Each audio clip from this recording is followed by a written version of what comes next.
నమస్తే, welcome to ఎక్లాస్ kitchen.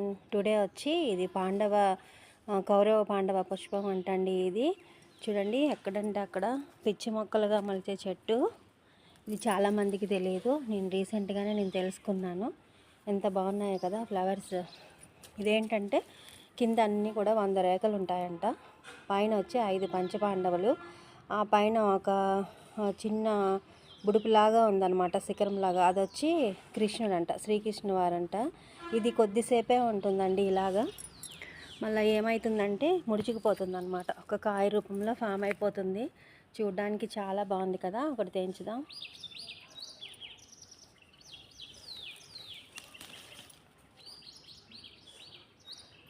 చూడండి friends, చూడండి, ఇది కౌరవ పాండవ పుష్పం. దీని బ్యాక్ సైడ్ ఇట్లా ఉంది. ఇది కాయ ఫామ్ అవుతుంది అనుకుంటా, నాకు తెలిసి. దీంట్లో నుంచే కాయ వస్తుంది. చూసారా, కింద రేఖలన్నీ 100 ఉంటాయి. పైన 5 పంచపాండవులు.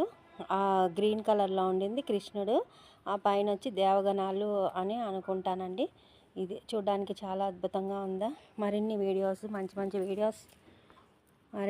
మంచి వీడియోస్ చేయడానికి నా ఛానల్ని సబ్స్క్రైబ్ చేసుకోండి. Thank you.